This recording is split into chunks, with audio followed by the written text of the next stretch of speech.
안녕. 톡톡이 함께하는 자폐 이야기.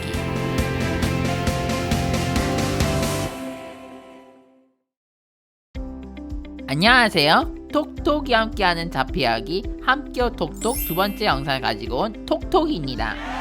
해마다 3월이 다가오면 학교 입학을 앞두고 부모님들 고민이 많으시죠? 지난 1편에서는 자폐 영유아는 어떤 교육을 받을 수 있는지 알아봤는데요. 2편에서는 초등학교 입학과 관련하여 이야기를 나눠보려고 합니다. 백석대학교 유아특수교육과 박현옥 교수님과 2500 아동발달센터 설봉찬 원장님 함께 해주실 거고요. 부모님의 질문을 들어보는 자리도 마련했습니다. 많이 기다려주시니 어서 영상 보러 가시죠.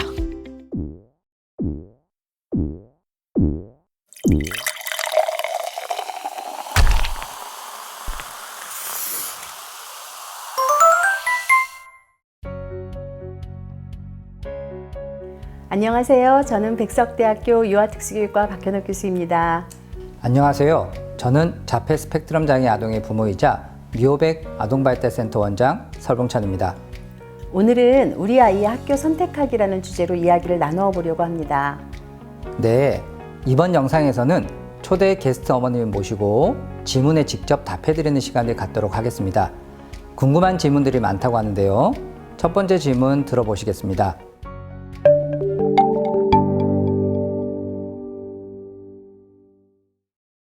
안녕하세요. 저는 자폐 스펙트럼 장애 아동을 둔 엄마입니다. 저희 아이는 이번에 학교에 입학을 하는데요. 그래서 이 자리에 나왔습니다. 우리 아이 하나만 놓고 보면 아이가 참 많이 좋아진 것 같은데 학교에 가서도 잘 할 수 있을까 걱정이 되는 게 사실입니다.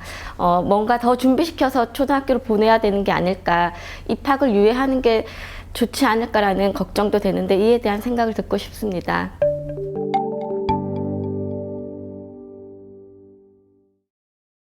내 아이가 학교 생활을 잘할 수 있을까? 학교 가서 방치되는 건 아닐까? 라는 생각에 저도 많은 걱정을 했던 기억이 납니다. 그리고 비장애 학생들도 처음 맞이하게 되는 학교 생활은 힘들다고 하는데요. 현장에서 보면 초등학교 입학을 앞두고 유예를 고민하는 부모들을 많이 만나게 됩니다. 입학을 유예하는 편이 나을까요? 네, 부모님들이 조금 더 잘 준비시켜서 초등학교에 보내고 싶은 마음이 드는 것은 당연한 것 같습니다. 부모님들 걱정하시는 마음이 이해가 되지만 초등학교 입학을 유예하지 않고 제 연령에 보내는 것을 추천합니다. 일반적으로 모든 아동은 자신의 생활 연령에 적합한 교육 과정에 배치할 것을 추천하고 있습니다. 이미 여러 연구를 통해서 생활 연령에 적합한 교육을 하되 아동의 개별적 요구에 적합한 개별화 교육 프로그램을 운영할 때 교육 성과가 가장 높은 것으로 제시되고 있습니다. 저도 같은 생각입니다. 많은 걸 더 가르치고 준비시켜서 입학시키고자 하는 마음은 이해하지만 유예하는 기간 동안 부모님들이 고생할 걸 생각하면 또 기관에서의 생활을 누리지 못할 수도 있는 아이를 생각하면 유예 기간이 너무 힘들 것 같아요. 네, 조금 더 구체적으로 우리 아이들이 초등학교 입학을 유예하는 것보다 제 연령에 보내는 것이 바람직할 것으로 판단되는 경험적인 이유를 살펴보면 다음과 같습니다. 첫째, 유치원 과정 5세 학급에서는 교육과정을 운영하는 동안 초등학교 입학과 관련된 내용을 다루게 되고 그에 따라서 유아들은 친구들과 같이 초등학교에 입학하게 될 것을 기대하게 됩니다. 그런 상황에서 자신이 초등학교에 가지 못한다는 것을 알게 될 경우 실망하게 될 수 있고 그래서 아이들이 또한 좌절감을 경험하게 될 수도 있습니다.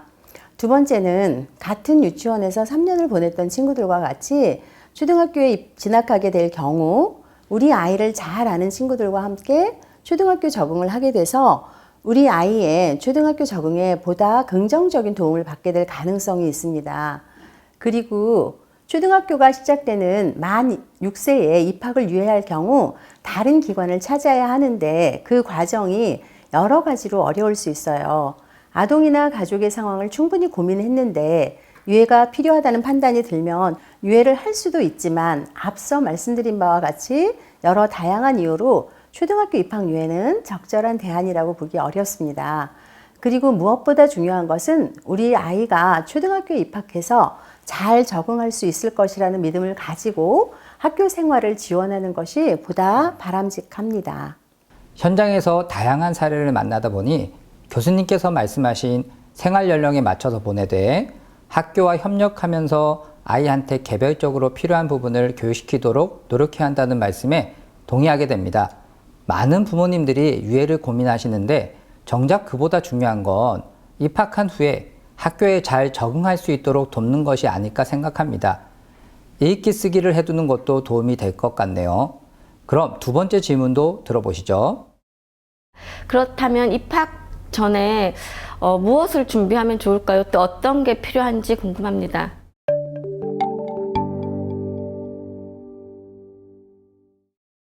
자녀가 초등학교에 진학하게 된다는 것은 우리 아이들뿐만 아니라 모든 아동과 부모님들께도 기대가 되는 일이지만 그와 동시에 긴장도 되는 아주 커다란 변화랍니다.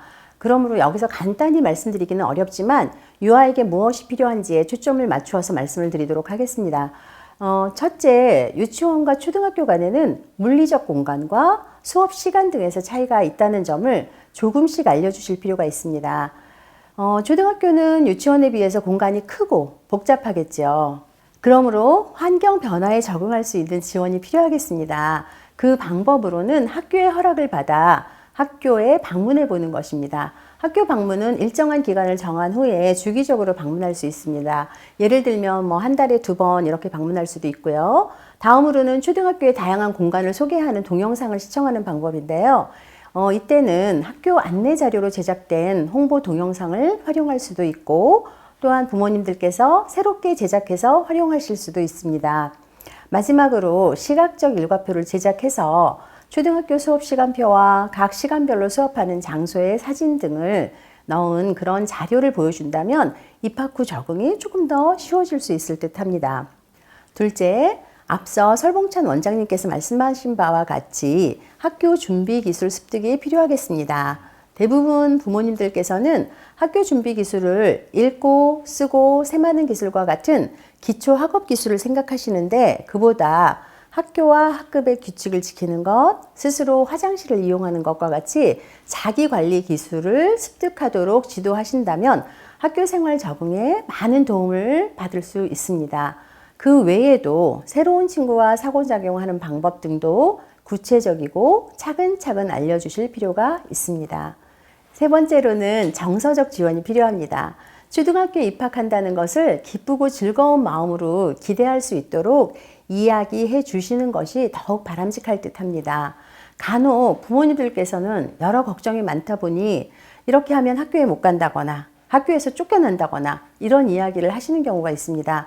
그러다 보면 의도하지는 않았으나 학교는 무서운 곳이라는 생각이 들 수 있습니다.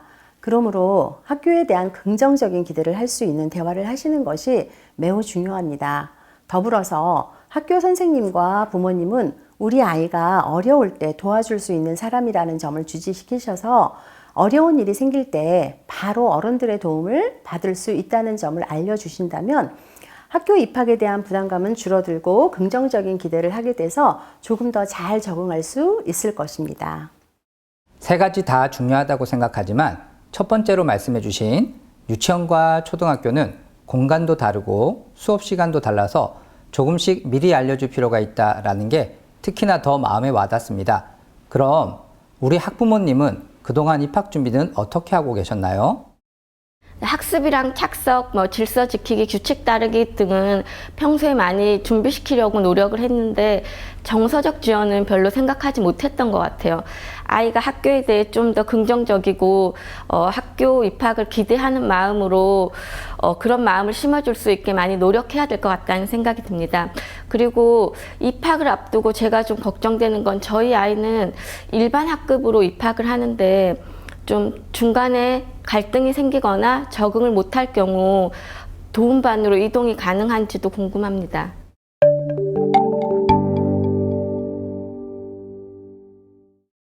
걱정이 많으시지요. 우리 아이들이 일반 학급으로 입학하게 되면 어머니께서 염려하시는 것보다 잘 적응하겠지만 그럼에도 도움이 필요합니다. 그래서 특수학급과 특수교사가 있는 것이지요. 특수학급은 물리적 공간이기도 하지만 우리 아이들이 일반 학급에 잘 적응할 수 있도록 도움을 주는 지원 체계라고 생각하시면 조금 더 쉽게 이해하실 수 있을 듯 합니다. 다시 말해서 우리 아이가 일반 학급에 적응하는데 어려움이 생길 경우에 특수학급으로 이동하는 것이 아니라 특수교사와 일반 교사가 협력해서 일반 학급에 잘 적응하는 것을 돕게 됩니다. 그리고 특정 교과목에 한해서 특수학급에서 일부 수업을 받을 수도 있다고 생각하시면 됩니다. 따라서 준비가 덜 되어 특수학급에 계속 있어야 한다거나 준비될 때 통합할 수 있다는 말은 적절하지 않습니다.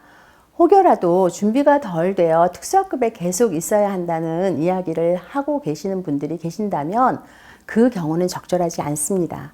오래된 논의인 준비성 함정이라는 것이 있습니다. 즉, 우리 아이가 준비될 때 통합할 수 있다는 것은 적절하지 않기 때문에 원적 학급인 일반 학급에서 가능한 한 오랜 시간 참여할 수 있도록 필요한 교육적 지원을 하는 것이 적절합니다. 교수님이 말씀하신 것처럼 우리 아이들이 일반 학급에서 친구들과 같이 잘 지내도록 하는 것이 중요하다는 생각이 듭니다. 입학한 다음 아이가 진단받았다는 것을 이야기하는 게 좋을까요? 불이익을 받는 건 아닐까 걱정하는 부모님들도 많습니다. 부모님들께서 자녀가 진단받았다는 것을 입학 시에 알려야 하는지 여부를 고민하시는 경우가 많은데 그 이유는 대부분 우리 아이가 장애 또는 특수교육 대상자라는 이유로 차별받거나 또래들로부터 따돌림 당하지 않을까 하는 우려인 것 때문인 것으로 판단됩니다. 이와 같은 염려를 충분히 하실 수 있습니다. 그러나 자녀가 진단받았다는 것을 알리셔야 하는데 그 이유는 다음과 같습니다. 첫째, 자녀에게 2명 이상의 선생님이 계신다는 점에서 긍정적으로 생각하실 필요가 있습니다.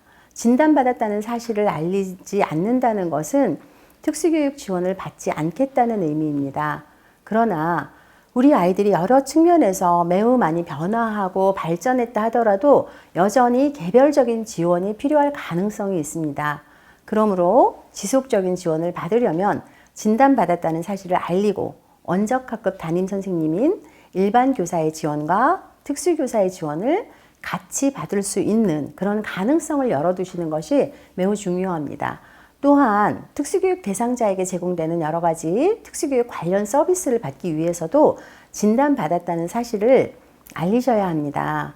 진단받았다는 사실을 알릴 경우 일반 교사는 우리 아이의 여러 특성을 이해하기 위한 부가적인 노력을 기울이시게 될 것이고 또 학급 친구들과 상호작용을 촉진하기 위한 노력을 기울이는 등 여러 다양한 측면에서 지원을 받을 수 있기 때문에 진단받았다는 사실을 알리실 필요가 있습니다. 정리하자면 특수교육 대상자 선정은 언제든 취소할 수 있으나 다시 선정되기는 어려울 수 있습니다. 그러므로 가능한 특수교육 대상자 자격을 유지하시면서 필요한 지원을 받으시는 것이 가장 적절한 선택이 될 수 있습니다. 그러므로 완전 통합을 희망하시더라도 일반 학급에 완전히 통합하면서 특수교사의 자문과 협력을 받는 형태와 같은 다양한 방법을 통해 필요한 지원을 받으시는 것을 추천드립니다. 특수교육 대상자 선정은 언제든 취소할 수 있지만 다시 선정되기 어렵다는 교수님 말씀에 공감합니다. 장애 낙인에 대해 걱정하는 부모님들이 많으신데 우리 아이들이 교육받을 수 있는 권리와 혜택에 주목해서 적극적으로 아이에게 필요한 교육을 하면 좋겠습니다.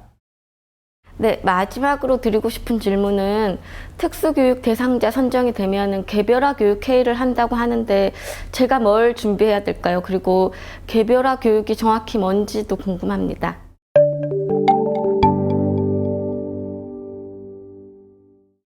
개별화 교육 계획이란 말이 생소해서 부담스러우실 수 있을 것 같아요. 개별화 교육 계획이란 특수교육 대상자의 개별적 특성을 반영한 교육 계획안으로 우리 아이의 교육을 전반적으로 관리하는 청사진이라고 생각하시면 됩니다.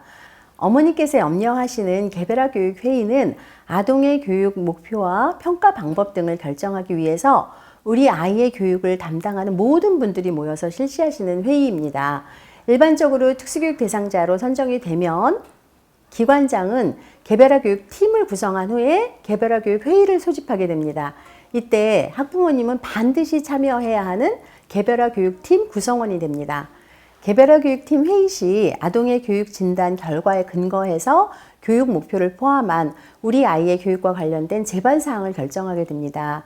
이때 학부모님께서는 부모님이 생각하시는 교육의 우선순위를 말씀하실 수 있습니다. 그러면 개별화교육팀에서는 가능한 개별화교육 목표에 부모님께서 생각하시는 우선순위를 반영하려고 할 것입니다.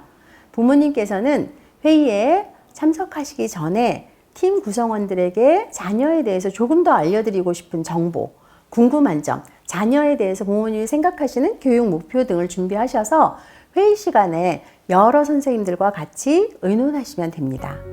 너무 유익한 내용이라서 입학을 앞둔 부모님들이 이 영상을 꼭 보셨으면 좋겠습니다. 오늘 함께 해주신 어머님, 궁금하고 걱정되던 내용이 많이 풀리셨나요? 네, 입학을 앞두고 정말 걱정이 됐던 부분들이 많았는데 이렇게 말씀 듣고 보니 마음이 많이 놓이는 것 같아요. 정말 감사합니다. 초등 입학을 앞두고 계신 부모님들께 도움이 되는 알차고 유익한 시간이 된 것 같네요. 귀한 발걸음 해주신 어머님과 친절하게 답변해주신 박현옥 교수님께도 감사드립니다. 그럼 다음 영상도 기대해주세요. 감사합니다. 이것만은 꼭 기억해 주세요. 첫째, 자녀가 초등학교 입학할 때 여러 가지 걱정이 많겠으나 우리 아이가 초등학교 입학해서 잘 적응할 수 있을 것이라 믿음을 갖고 학교 생활을 잘 할 수 있도록 도와주세요.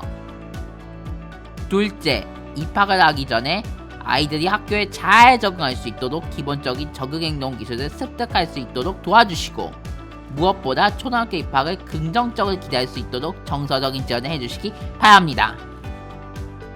셋째, 우리 아이가 완전 통합교육을 받기 희망하시더라도 특수교사의 자문과 협력, 지원이 필요합니다. 그러므로 우리 아이가 진단받았다는 사실을 꼭 알리셔야 일반 교사와 특수교사 2명의 선생님이 우리 아이와 함께 하실 수 있다는 점을 꼭 기억하시기 바랍니다. 오늘도 수고하셨습니다. 다음에 또 만나요. 안녕.